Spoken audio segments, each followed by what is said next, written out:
Now Bryant again, out between the rings, guarded by Pippen. Kobe on the move, lobs for O'Neal, for the dunk! Kobe Bryant worked into the lane, and Shaq hammered it in with the right hand. Timeout, Portland. The Lakers, because of this man, Kobe Bryant, can take over. Oh, my. He posterizes Dwight Howard. Oh, boy. He almost threw his elbow into the basket that time.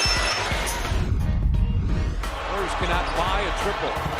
Kobe wheeling. What a play to Turiaf. And the foul. And a chance to tie. What a delivery by Kobe Bryant.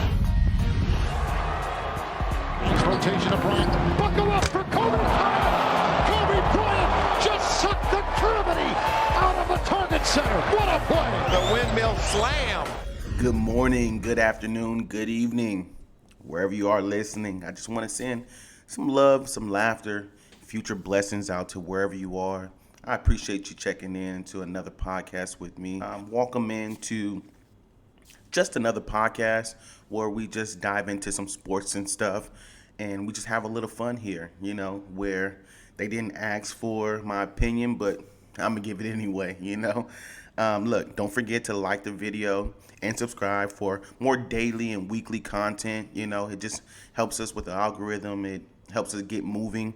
Look, I'm going to leave a pinned comment down at the bottom for anyone that's trying to grow their podcast, grow their YouTube channel, whatever that is that you're doing. I'm going to leave a pinned comment. And if you have like less than 1,000 subscribers, just go ahead and leave your YouTube page. And, you know, everybody just go down there and, you know, check them out. And then what I'll do is I'll shout out one person at the end of every show. I'll check out your content, give a little brief overview of what you do, and we'll grow together. I had a great weekend, got a few things going on in sports, and so look, we got to talk about it, you know. So we'll dive in. We're going to jump into our weekend recap where we go over a few of the games, give our opinion on it. We'll leave our predictions for Friday. You got to come back in on Friday to check out exactly who I think will be winning this weekend. We got a couple segments that I want to go ahead and add to our podcast this week. And I just want you to try them out with me, and I think you'll like them. You know, I've been working, fine-tuning this thing, trying to get this thing going, trying to get it right, trying to get it good for you guys. And I think we're on the right path. So once again, I'd like to thank you for listening, and we'll jump right in. The first game of the weekend, we have the Houston Texans versus the Los Angeles Chargers. Look, I had Houston ranked 12 on my power rankings and Chargers ranked 7th. My whole premise was that Houston just didn't play great football all season, and the Chargers looked a lot better than Houston did coming into this game. And that the Chargers win, whether they win or whether they lose, is solely going to be on the arm and on the back of Justin Herbert. And 4 picks just doesn't get the job done.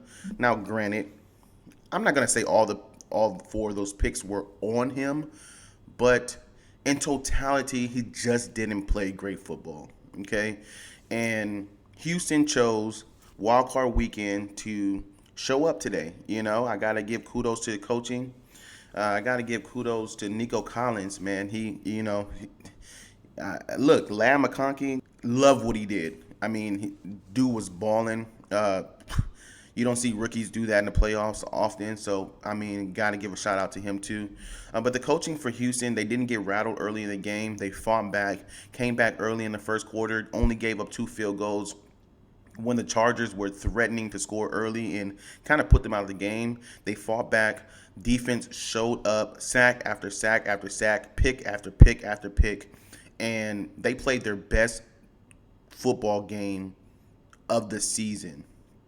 And I got to just give them, you know, kudos for that. I mean, when a team shows up, when it's time to show up, you got to give them respect for that.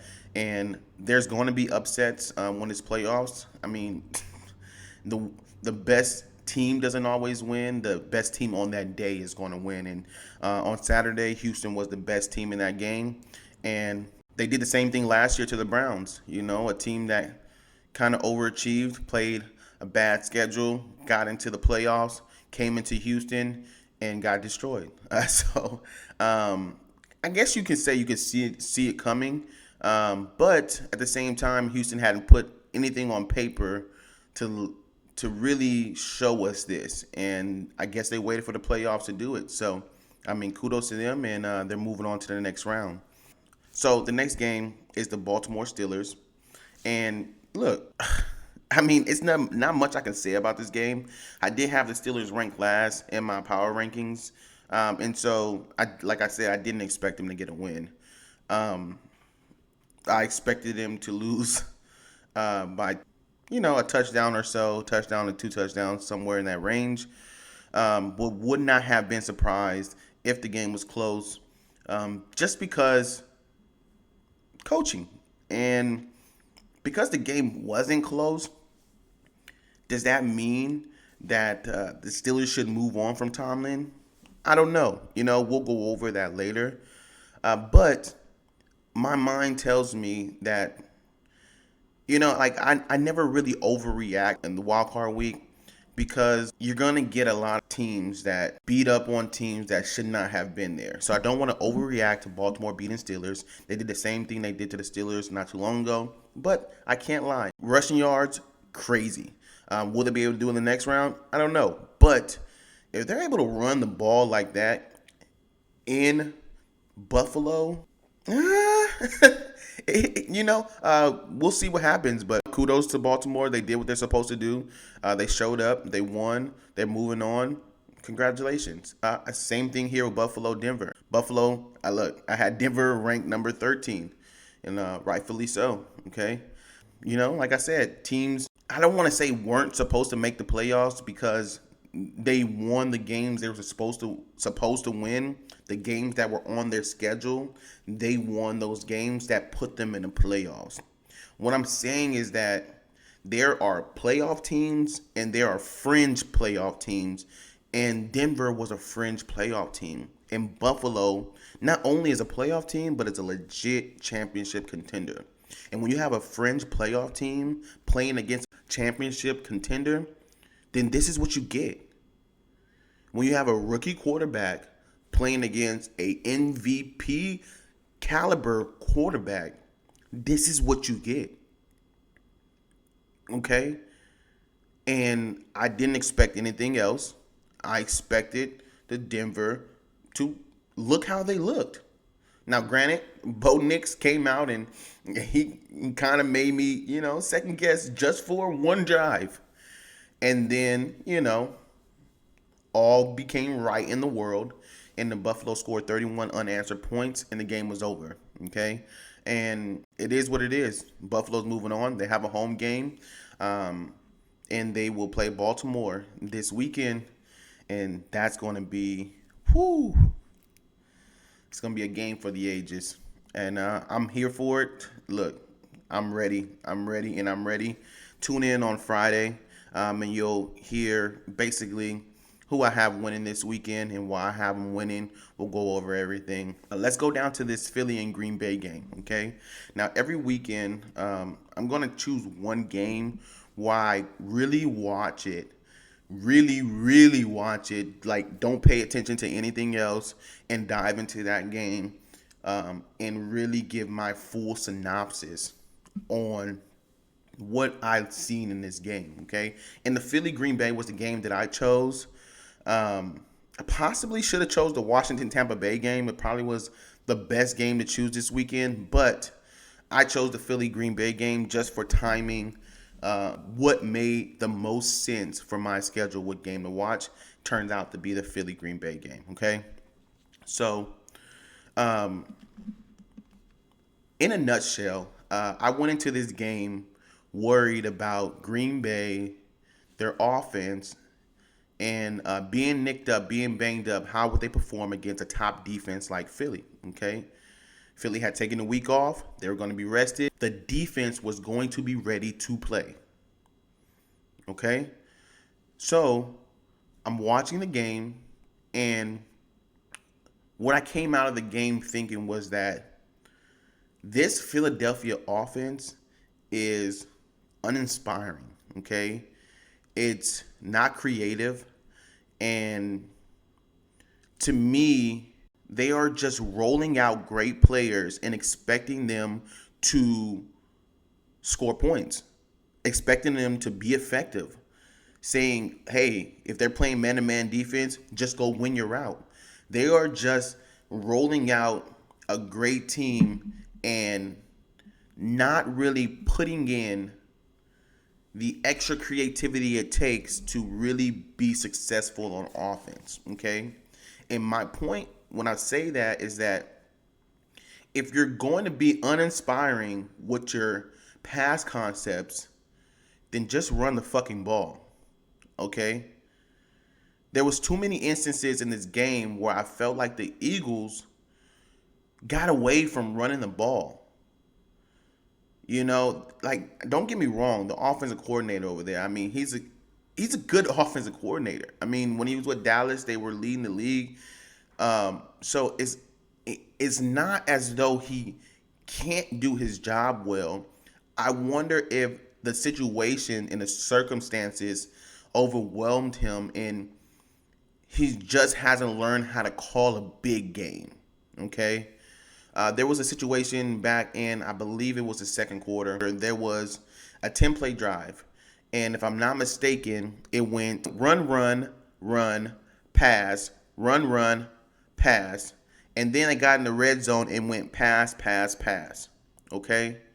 The Philadelphia Eagles run the ball 65% of the time.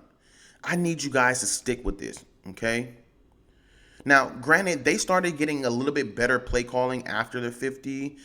It's just sometimes. I wouldn't say all the time, but sometimes. And it's just because, look, they know they're going to go for it on fourth down a lot of times after the 50. And so they tend to run the ball more after the 50. But before the 50, they get away from it. So a lot of their drives stalled early in this game. Look, the Packers played a great defensive game. I would say that Jordan Love wasted the greatness of Jeff Hafley in this game because he single-handedly gave the Green Bay Packers a chance to win this game. But I feel that Love's situational awareness was bad in this game. The second quarter pick that he threw, unnecessary. He felt like I felt like that they should have been happy to only be down 10-0 at that point.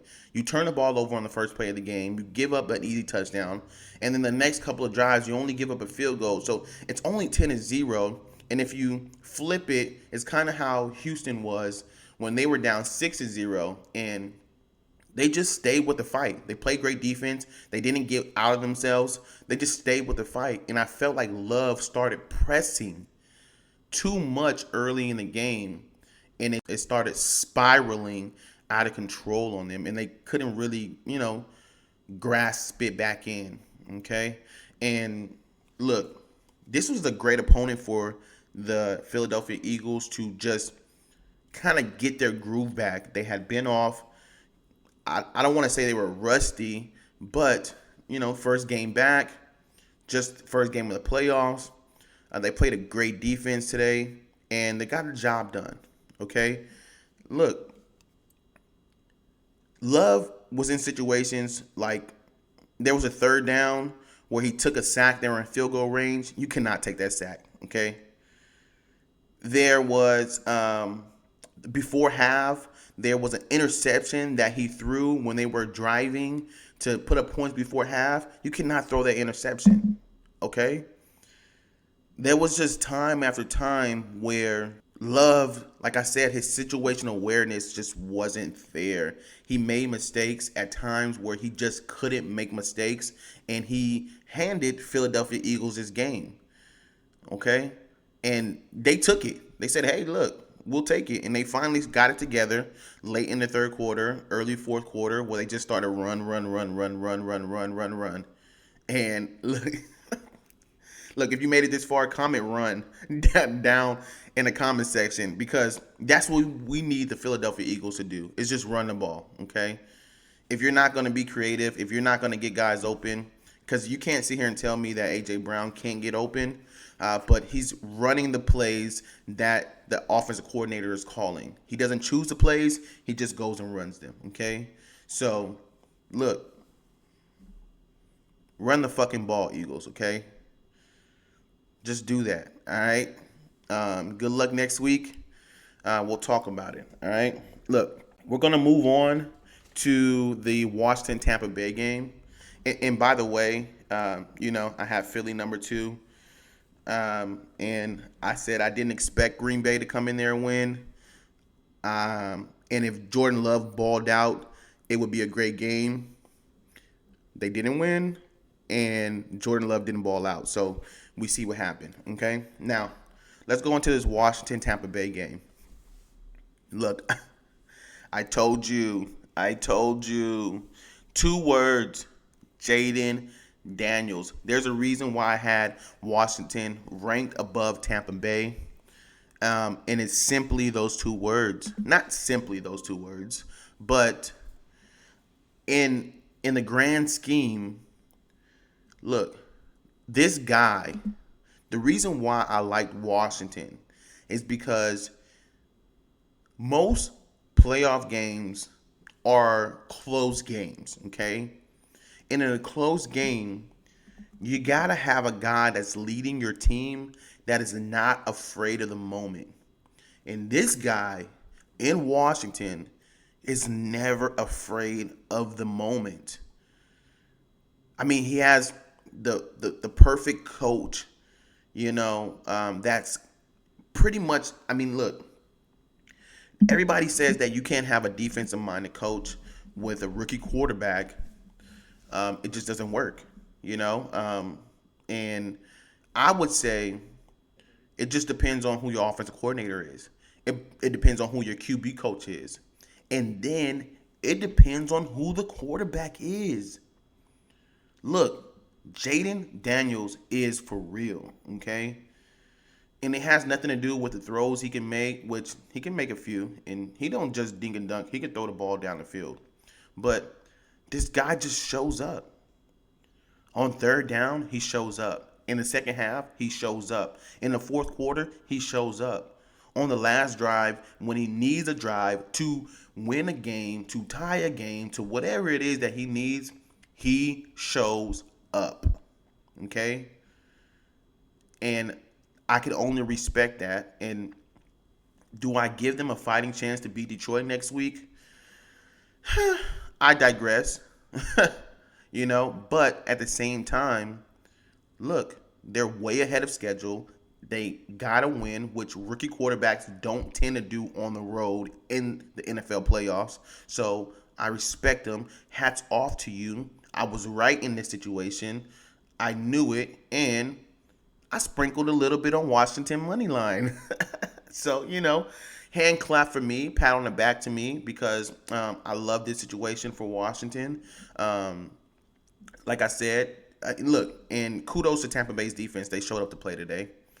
Like I said that Tampa Bay's defense was unserious. This was one of the days that they actually showed up to play.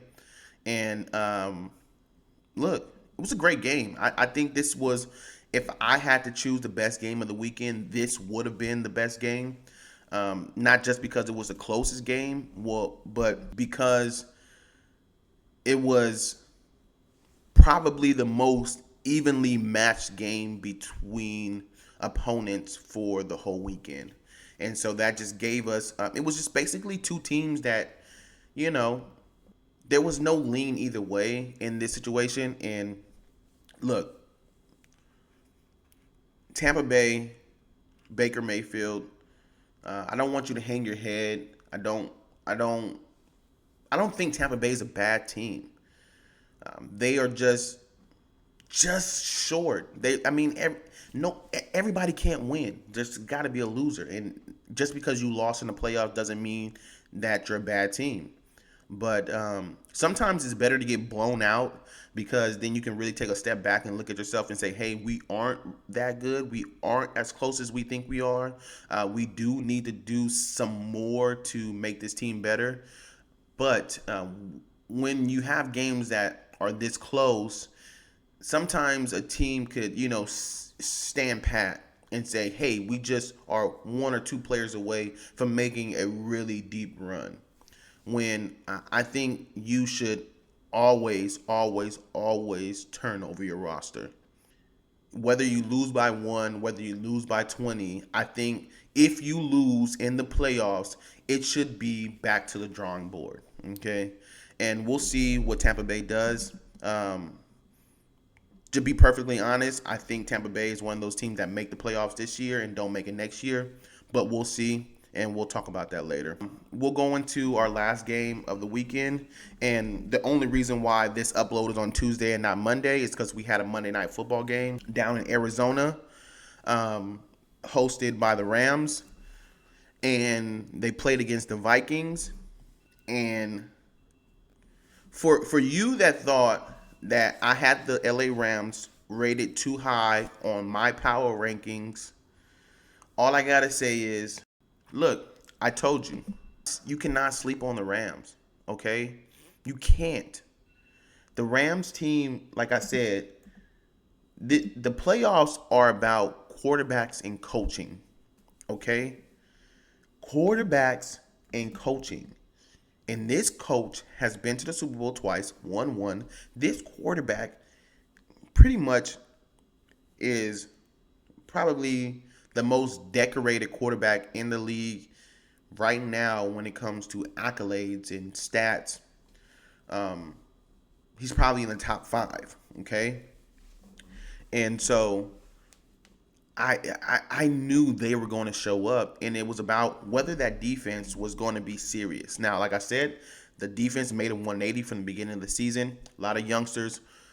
You're retooling a defense after it was centered around an Aaron Donald, which was your main force, and now you're starting fresh. And look, they were ready. Could it have been, look, we're in LA. We got a lot of stuff going on. We got this fires. We're playing for a whole city.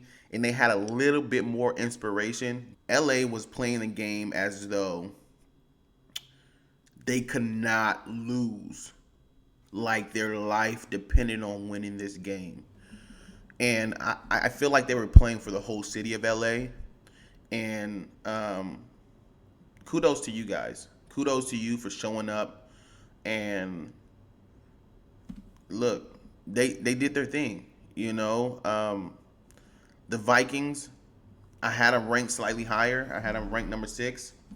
And the reason why I felt like, even though at 14 wins, they didn't really have a chance to win a Super Bowl, was because I didn't trust Sam Darnold. And because the difference between his best games and his worst games was so drastically different, and the team couldn't find ways to win games when Sam Darnold had a bad game, I knew the moment that he had a bad game, the season was over. And he had a bad game. 1 interception, 1 fumble loss, 9 sacks. I mean, the Rams defense just smothered them, And I hate to say I told you so, but I did. I said watch out for the Rams. This team, you can go far with quarterback and coaching in the playoffs, okay? You look over there, you say, who's their coach? Who's their quarterback? Oh, we can win this one, okay? To me, this game reminded me of when the San Francisco 49ers would go into Green Bay and Shanahan would look over and be like, oh, that's my guy. He learned under me. I could take him. That's how McVay looked over across the sideline to McConnell and was like, oh, that's my guy. I can take him. And they proceeded to, pick apart the Vikings. And not as I expected them. I honestly expected it to be a close game, a defensive-minded close game. But like I said, I had the Rams winning this game. And look, if we recap the weekend, Houston Chargers, I had the Chargers 0-1. Baltimore Steelers, I have Baltimore 1-1. Buffalo Denver, I have Buffalo 2-1. Philly Green Bay, I have Philly 3-1. Washington Tampa Bay, I have Washington 5-1. And Rams Vikings, I had the Rams 6-1. I missed one this weekend. I'm okay with that. 6-1 is a great weekend in my mind, in my eyes. And we're gonna try to go 4 for 4 this weekend. And I hope you guys are here for it. All right. All right, so what we'll do here is we're going to just go and do a quick recap of my power rankings and how I have these teams ranked going into the divisional round, okay? Now, like I said, it's going to be a product of how they played in the first round, who their opponent is, and how good of a chance I feel this team has to not only get to a Super Bowl, but win a Super Bowl as well, okay? With 8 teams left, in my 8th position, I have the Washington Commanders, okay? I had this team possibly winning a game and then most likely losing in the second round to a Super Bowl-ready team. I would give Washington probably about a 10% chance to go into Detroit and winning, but I mean, you only need a chance in the playoffs. That's all you need. You need you on the field with a chance. That's all you need. And look, just because you're ranked last in the top 8, just remember you made the top 8. And there's another 24 teams that didn't even make it here. And so this is not a slight at Washington. This is mad respect. Just you're going up against a juggernaut of a team, and I love Jaden Daniels, but we'll see what he can do. 7, the Texans, okay? This defense, they showed up, okay? C.J. Stroud has won a playoff game before. They're going back into Kansas City where they have a little chip on their shoulder where they lost a game before. Kansas City has had 2 weeks off, essentially. And how do they start? Do they start fast? Does Houston start fast? The defenses, I feel like, will take over this game. And whoever's defense plays the best is going to win this game. And that's the reason why I just have Houston just slightly above Washington in this situation, because I feel like they have a formula to possibly they have a better chance of upsetting their opponent than Washington does in this situation, okay? Number 6, the Los Angeles Rams. Like I said, quarterback, coaching, don't sleep on the Rams. Not surprised that they're in the NFC Championship game, okay? 5, the Philadelphia Eagles. Hear me out. Defensively, I think they could beat anybody. Offensively, I think if they don't run the ball, I think if they don't get more creative with their offensive schemes, with getting people open, with scheming people open, and they don't shore up the penalties, then they can easily lose in the next round, okay? I don't expect them to, but this Eagles team, if they don't get that offense clicking the way I believe they can, they could be out in the next round, okay? So like I said, watch out for the Rams-Eagles matchup. I'm going to love it, okay? 4, the Baltimore Ravens. And this is simply because they're on the road, okay? They're going on the road to Buffalo. Buffalo has a home field advantage, and they also have that chip. They have that, you beat us early in the season, we owe you one. Josh Allen wants to prove he's the better player. He's the MVP. This is his chance. And then don't get me wrong, Baltimore has every reason to want to win this game as well. I mean, look, Lamar hasn't done it yet. And like I said before, there's only 2 people that tend to beat Josh Allen in the playoffs. That's Patrick Mahomes and that's Joe Burrow. Lamar Jackson, it's on you to show me otherwise. Number 3, the Buffalo Bills, okay? Only simply because, look, he hasn't done it yet. Show me you can do it, okay? Show me you can do it. Show me you can get to the AFC Championship game. Show me you can win the game that counts, Josh Allen. But I think this is the year he gets it done, okay? Both Baltimore and Buffalo both had quote-unquote bad opponents. going into this game. So you got to really throw those games out the window and just look at them matched up, lined up. You're going to say Baltimore is the better team, but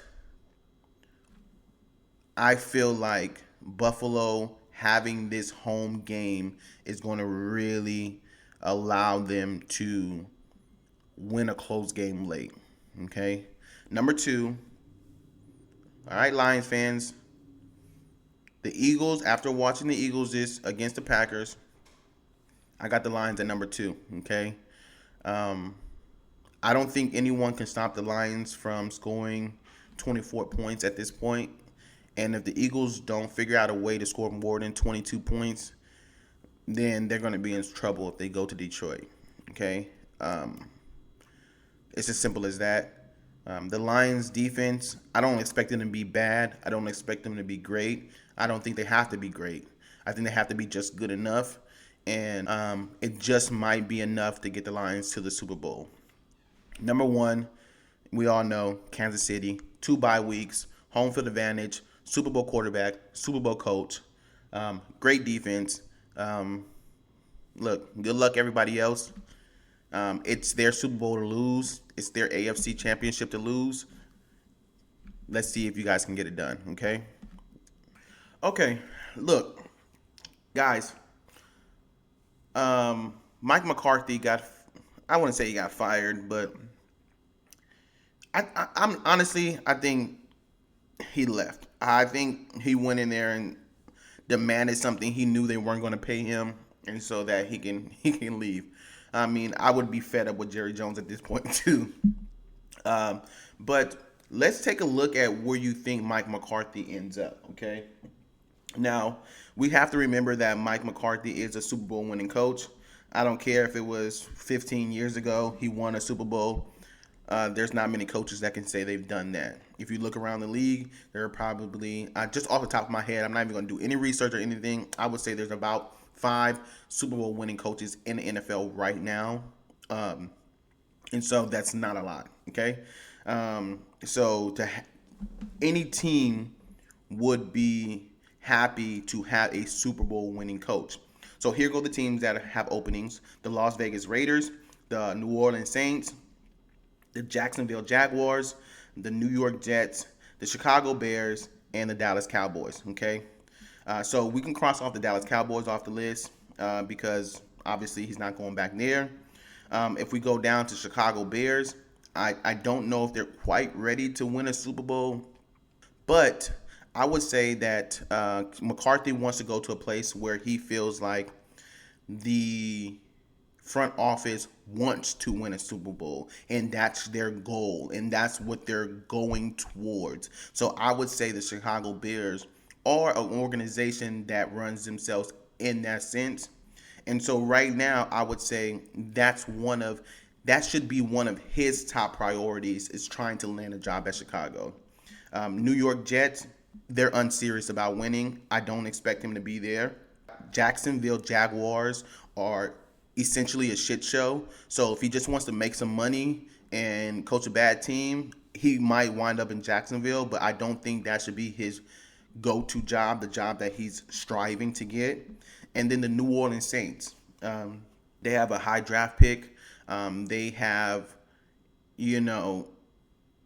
not necessarily like shown that they're trying to win, but at the same time it starts with culture, and they need to rebuild a culture with winning there in New Orleans. And so if he cannot get the job in Chicago, I love him in New Orleans. Absolutely love him in New Orleans. I think that is the best place for him. It's a place where I want to say they don't demand winning, so he can kind of like, it's one of those teams where he's like, who's the head coach over there? And so he can kind of go in the background with no expectations and over exceed the low expectation for the Saints to where he can really show what good coaching can do to a team that, that needs good coaching. Okay. And then you have the Las Vegas Raiders. Okay. And look, the Raiders are in total rebuild mode. I don't know if that's the kind of thing that McCarthy is looking for right now. I don't know if total rebuild is what he's looking for. The Saints are kind of in that boat, but not entirely. But I just don't know if Vegas is a spot for him. That's just my opinion. So I would say Chicago Bears, New Orleans Saints. I'd like to see McCarthy wind up in one of those spots, okay? Okay, so as we stay on this coaching carousel, let's see. What do you think, okay? And comment down below if you're a Steelers fan or, if you're just a fan of football. What do you think the Steelers should do with Mike Tomlin? Do you think they should move on from him, or do you think they should just, run him back another year? What is your take on that? I'll tell you, me personally, I think it's time to move on from Tomlin. And like I said before, it's not because he's not a good coach. It's just I think it's time for a fresh start for him. Honestly, I think Tomlin would be great in Dallas, okay? It's a team that I think needs discipline, and they need a coach that has a backbone, that's not afraid to tell Jerry Jones to just shut up, okay? And I feel like Tomlin is a guy that will gain the respect as soon as he walks in the door, to where his voice is louder than Jerry Jones. Now, will Jerry actually hire a guy like Tomlin? I don't know. I mean, probably not, because he likes to be the main guy there. So he's probably going to hire some offensive-minded guy that is pretty much a puppet and has never had a head coaching job before, and is somebody that he can pretty much control. So, but look, the Steelers are not doing Tomlin any favors, and Tomlin isn't doing himself any favors, because he always coaches the team to be just good enough to not get one of the great quarterbacks in the draft, and just bad enough not to win a playoff game. And so they're stuck in this place where they're always picking number 17, 18, and they're not a team that trades up to, trades future assets, because to them, that's not how you win. That's not how you, by giving up future first rounders, that's not how you build a football team. But the only thing is that since Ben Roethlisberger left out the door, they haven't had a quarterback. And until they suck and get to the bottom, they won't have a quarterback. So they have two choices. They can stay with Tomlin and stay being a 7 to 10 win team and staying in that 16 to 20 range when it comes to picking in the first round, or you can move on from Tomlin and you can take a step back and you can essentially tank a season, and then you can not necessarily reach, but then you can really try to get your quarterback of the future. Because until Steelers get a actual quarterback and get a guy that is their guy of the future, they are going to be stuck in the rut that they're in. Okay? So I'm not saying they should move on from him because he's a bad coach or anything of that sense. I'm saying he's too good of a coach. He's overcoaching a bad team to wins, to the point where they're stuck in a place where they're never going to get their quarterback. And so I think they should move on from him, and I think he should go to a rebuilding team. I think a team like Jacksonville, I think he would thrive there. Okay, he would make them a competitor. He would. He has a quarterback there. We can see what he can do with. I know a lot of people say Trevor Lawrence isn't great, but look, he needs a place where either they have a quarterback or they are in a prime position to select a great quarterback in this draft coming up. Okay, and so if that is not something that he sees this year, maybe he stays one more season, and then leaves next year. But I think it's about the time that they go ahead and move on, okay? And the last coach on this coaching carousel is the coach that everybody's talking about, is Ben Johnson, all right? Look, Ben Johnson, I have an inkling that Ben Johnson is going to be headed to Vegas. It's okay. So when you have a offensive coordinator come out and say, "Hey, look, I am going to take the job that I feel is perfect for me, and I don't want to go into a situation where the head coach and the GM are not on the same page." All right. Now, as soon as he says this, and I don't want to say Tom Brady, but we all know he's spearheading the campaign here, there in Vegas. As soon as he says this, maybe a day or two later, you have the GM gone from Vegas. So I think he heard that, and he says, hey, if we want to get him here, we got to let him choose a GM, okay?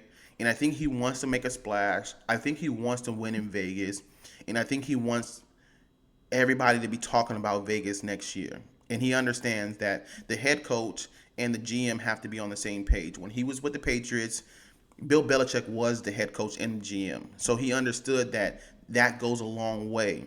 With the person that's actually coaching the players gets to choose which players he coaches, or has a say-so in which players he coaches. Okay? It's nothing worse than a coach feeling like he has players on his field that he didn't want there, or he didn't choose to be there, or don't fit his scheme, or they're not as good as that GM thought they were. Okay? It's nothing worse than that. And so he wants to have a situation where they're on the same page. And so look out for Ben Johnson to the Vegas Raiders. They actually were able to solidify a interview with him. And so I don't expect the Vegas Raiders to take any interviews for head coaching positions until the Lions are knocked out of the playoffs, or until they win the Super Bowl, either one. Okay? So those are my coaching carousel wrap up in that sense. And look, I think it's going to be fun. I think the offseason is going to be really fun. I think the draft is going to be fun. I think free agency is going to be fun. We're in for a great offseason for the NFL, and also a great ending to the playoffs as well. Okay? All right, guys, we're going to jump into our new segment that I have. It's called, I don't know, it's not called anything, but we'll just go over a few current events. We're going to start off with congratulations that are due to Patrick Mahomes and his wife. They're welcoming their third child in the world, Golden Ray Mahomes. Congratulations to you guys. Look, Patrick Mahomes said that, look, I need to get this bye week because I want to be there when my baby is born. He got the job done. Kudos to you, Patrick Mahomes. We appreciate it as a father. Look, we love to see it. Congratulations, and good luck in the playoffs. Second story we have here is that Biden, he's continuously doing his, last little niches up before he leaves the office. And he went ahead and canceled the student loans for another 150,000 borrowers. 150,000 students are getting their loans canceled. And we love to see it. Education is important here in the United States. We love to see them moving towards making it more cost efficient for students, for young adults to go learn a trade, learn about life, learn about whatever it is that they want to do in life, and it not burn a hole in their pocket and get them in great debts while they're doing it. And so I love this, and I'm glad to see that Biden is doing whatever he can do before he leaves, because that's what you're supposed to do as a president. You want to advance the world. You want, not the world, but your country. You want to advance it. You want to make it better while you're in there. And that's one thing that I can say. One thing that I can say that I can appreciate for him is that he's looking out for the students. Okay. Speaking of students, we have another event here that we have, out in Alabama, Maryland, and New Hampshire, along with another 11 more states.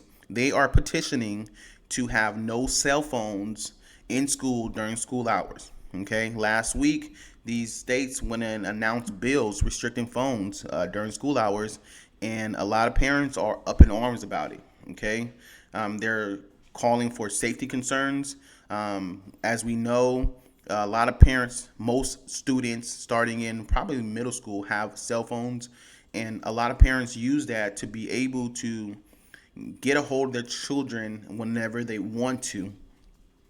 And I can see how the school's telling them that their child that they've birthed in this world cannot have a cell phone on them while they're at school, when that's the only way they can get in touch with them. Now, granted, I grew up in a time where I think maybe in my high school years is when everybody started really having a cell phone, but they did not let you have a cell phone in school. Literally did not let you have. They would, if they saw you with a cell phone in class or anything like that, look, it was getting taken. They weren't playing. So they started there, then they opened it up to where it's freely used in the class, and now they're trying to retract, saying that it's making learning hard.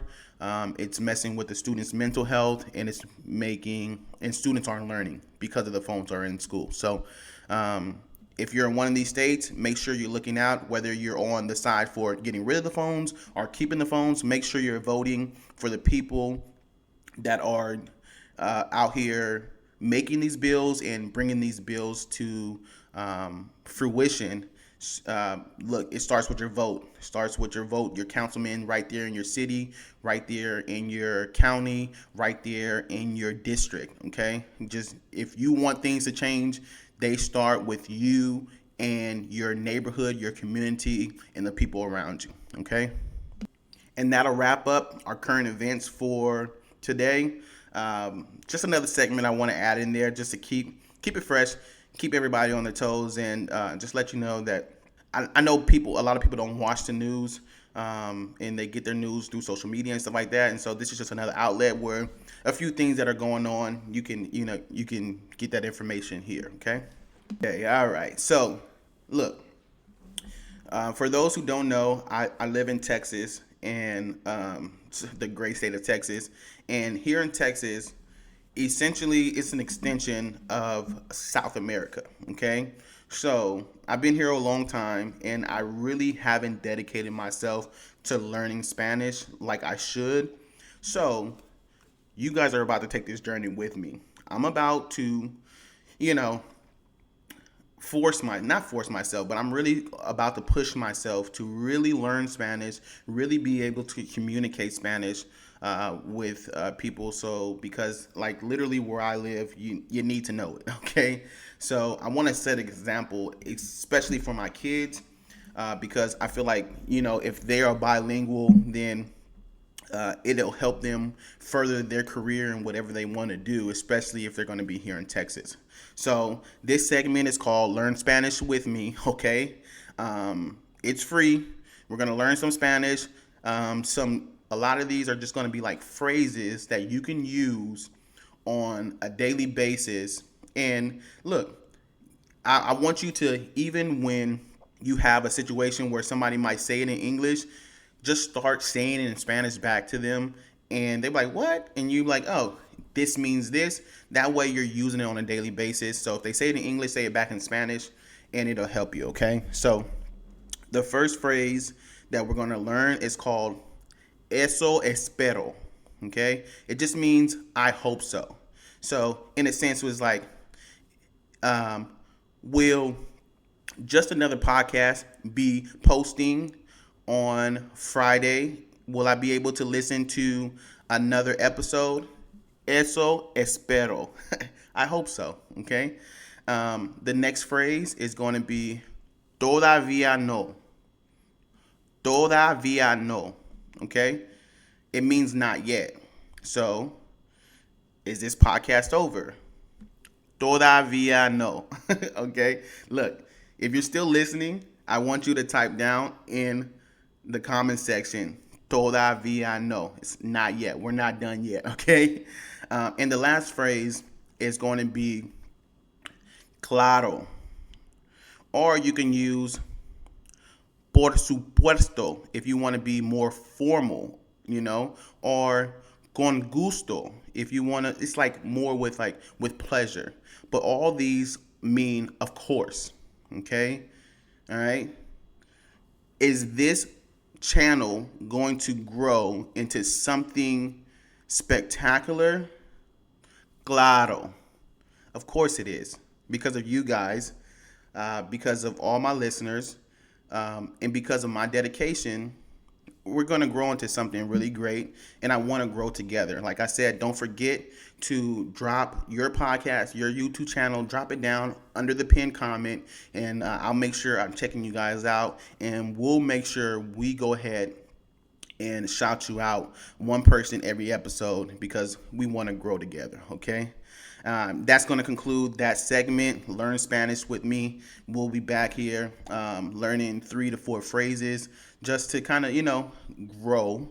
Because if you're not growing, you're staying still. And that's not what life is about. All right. Another segment we're going ahead and add in is, what book am I reading? Okay. I've come into the 2025 year. One thing that I've told myself is that I want to read more. The great thing about telling yourself you want to read more is that you don't technically have to pick up a book to do it now in 2025. You can go ahead and get an audiobook and they can read it to you. Okay? You can literally finish a book in one day if you want to. Me personally, I listen to like 1.5 speed. I can listen to a 7-hour book in about 5 hours. Okay? 4.5 to 5 hours. Okay? You can listen to it over a day. You can listen to it over 2 days. But you can literally get a book down in 2 to 3 days, a week if you separate it in an hour a day. But I want everyone to make it a focus to read more, to gain more knowledge, to be a better human being. Because the more knowledge you have, the better person you can be, the better decisions you can make. And so the book that I'm reading currently, scratch that. I just finished this book. It's called Atomic Habits. Okay. This book is by James Clear. And essentially, if I just had to, sum it up in a short, summary, it's essentially saying that habits start by just you wanting to change the person you are. You have to become a person that is okay with habit making, but you have to focus it on being good habits. And so if you learn that habits are they can start from doing something for 2 minutes, okay? And you keep adding, and you keep adding, and you just keep showing up, and you keep showing up, and you keep showing up. And if you make yourself better by 1% per day, just 1%. You don't, if you want to start working out, you don't got to go run 5 miles the first day. Literally, all you have to do is just put your clothes out, okay? You don't got to put them on. You don't got to, go outside. Just put your clothes out for a week straight, okay? You're going to get in the habit of putting your clothes out, okay? Then once you become a habit of putting your clothes out, then you put them on, okay? Now for another 2 weeks, you just put them on. You don't go outside, you don't run, you don't do anything, you just put your clothes on. So now you've been in the habit of putting your clothes out every day, and now you're in the habit of putting those workout clothes on, okay? Now, after you get in the habit of doing that, you go outside. I'm going to walk for 5 minutes. And you keep adding, and you keep adding. Now you become the person that puts on workout clothes, the person that goes outside for 5 minutes. And then you can keep adding and keep adding. But they start with that 1%. And if you never start, you won't get there. And so this is a great book. You guys should check it out. It'll help you focus on, the habits that you have that are bad. How can I break them? And how can I create new good habits that'll make me be a better person in the long run? It's not about changing today. It's about shaping your life for the future and looking out for the future self, And so check it out. It's an audio. You can listen to it free on YouTube if you want to. It's a free audio book. You guys should really check that book out, okay? And our last segment of the day is going to be, so something that's near and dear to me other than sports, I would say is true crime. It's something that, if I would say I spend a lot of my time on, it's really following and looking up true crime, videos, interrogation videos, lost files, unsolved cases, strange cases, just looking, just true crime in a nutshell. I really, really enjoy it. It's something that I dive into heavily. And so what I want to do is I want to introduce a segment where we go over an unsolved case, maybe a missing person, of that sense, and we just shed light to some cases to where people, if you know something, if you've seen something, you can say something, but it's just really just, doing my part, okay, and just spreading awareness to, you never know who can hear it. You never know where information can come from. And if it was my family, if somebody was missing, if I had an unsolved case in my case, I would want as many people talking about it as possible. So this case is about a young man named Jason Landry. Okay, look, Jason Landry, he left his apartment in San Marcos, Texas around 11 p.m. on Sunday, December the 13th in 2020. Okay, he was 21 years old. He was a student at Texas Southern University. Okay, he had finished all his finals and he was headed back to his parents' house in Missouri City, which is a suburb outside of Houston. Okay, he was coming in for the winter break. Now, his family would say that he was in a good mood when he set out to make this drive. It's about 165 miles, depending on how you drive. It's about 2.5 to 3 hour drive. Okay, but he never arrived at his parents' house. Okay, he was in a Nissan Altima that was found wrecked and abandoned later that night, and it was just 30 miles from his apartment. So he literally got maybe 30 to 35 minutes away from his apartment, crashed the car, and he disappeared. Jason wasn't anywhere near his car, and he was never seen again. So he's been missing for he's been missing for 4 years now. Okay, and they searched the area for about 9 days, could not find his body, and they called off the search, but his family still looks for him to this day. Even back to this past December, they went out to the site where his car crashed, and they had their yearly gather where they just sit there and they talk about him. I think when it comes to these situations, the suddenness and the not having closure in these situations and what makes the pain linger. And so if anybody's seen anything, anybody said anything, look, you can call the sheriff's department here, in Caldwell County. The number is 341-783-8340. Doesn't matter how small, doesn't matter how big, but if you have information, this is the number that you should call. Once again, his name is Jason Landry. He's about 6'1", weighs 170 pounds, last seen December 13, 2020. This is just my way of giving back, of doing a small fortune, a small good deed, and just bringing awareness to this case here. So anybody in the Landry family, I send my condolences. I know that you have heavy hearts, and I hope this story ends in a good one for you guys. And if it comes to a situation where the news that you get about Jason Landry is not the information that you want to get, I hope it brings the closure that you need to move forward in life. Okay. And with that, look, we're going to wrap this podcast up for today. I totally appreciate you guys for sticking in.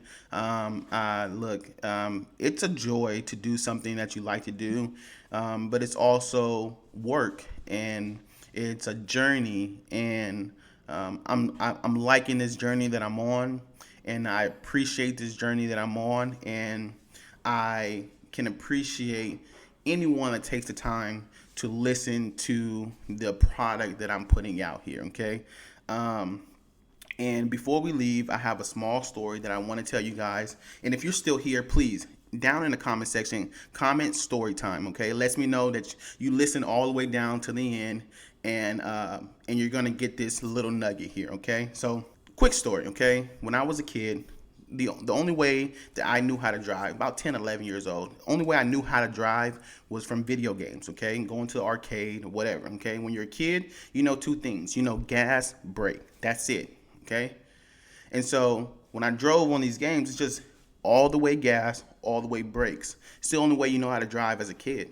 Okay, and so there was one time where I was riding along with who I would call my stepdad at that time, and look, he was like pressing on the gas and then letting off the gas, pressing on the gas, then letting off the gas, pressing on the gas, and letting off the gas, right?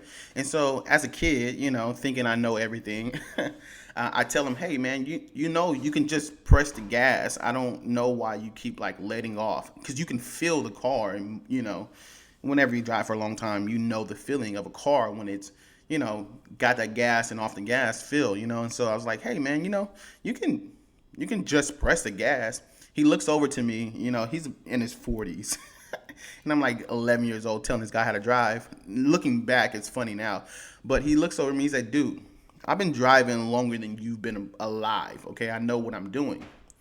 And as I got older, that story resonates more and more because now I do the same thing, okay?